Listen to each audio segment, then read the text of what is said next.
carry vests. I tell you what, you're a rare bird in this day and age. I mean, it's one of those things where I'm with you. I mean, this idea that we're going to start talking about telling people what they can do health wise, and I mean, just such an arbitrary way.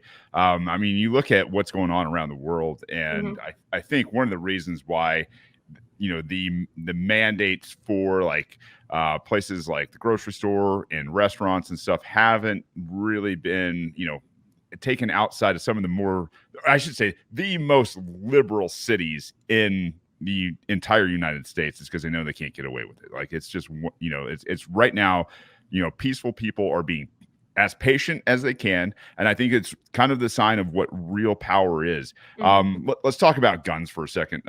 In terms of guns for Oklahoma, where are you at that? So we are actually in a really great position with that. So again, we have some great groups, like we have the Oklahoma Second Amendment Association.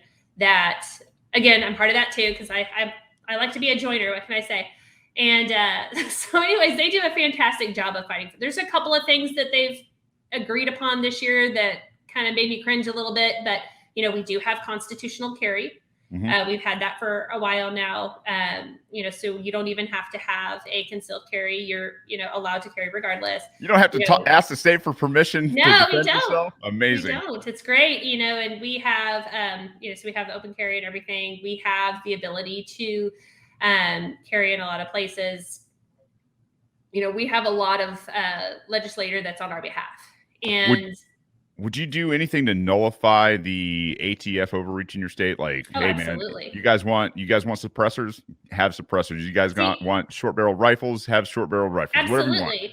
I mean, I think that it's honestly kind of ridiculous for most of it. And and especially it's like, if you want to buy these certain parts, you have to send it to a registered person, and then they have to sell it to you. Like, it's just, there's all these rules that are just absolutely ridiculous. And it's funny you brought up the suppressor thing, because my husband and I, we were talking about the other day because he was wanting to get a suppressor, and you can't, obviously.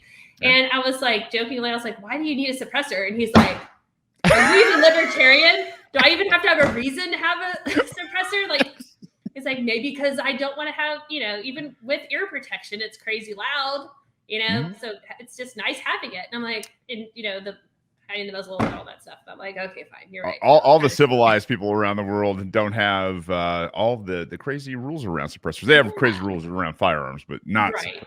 But it's funny is, everybody always likes to say, like, oh, those other countries that don't allow guns, they have less, gun crimes. I'm like, yeah, but have you looked at all of the other crimes? If somebody is wanting to kill somebody, they're going to find a way to do it. If you don't have a gun, there's many other ways that they can make it happen. They run people over, they stab people, they throw battery acid on people. Yeah, I mean, tons and tons of just bad stuff out. Yeah, there's no murders anywhere else in the world because they got rid of guns. Yeah. Come if on, anything, guys. it's like, this is something that we preach over and over again. So it's all you're doing is you're hurting the law-abiding citizens, because they're the only ones that are going to listen to the rules anyways, right? Yeah, and absolutely. At the end of the day, if we're somewhere and something goes down, you're going to be very, very glad that I carry my gun.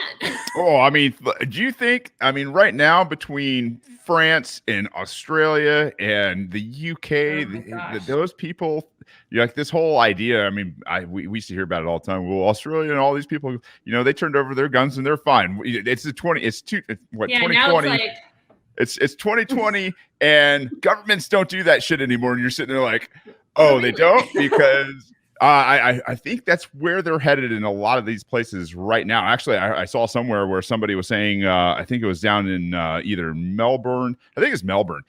Melbourne was sending out basically the military now, and they were saying, hey, this is either going to go the way of the state or it's going to go the way of people. But it's not going to be the status quo for very much longer. No, absolutely not. And that's, the whole reason that we're supposed to be able to keep ourselves armed is to kind of keep everything else in check. You know what I mean?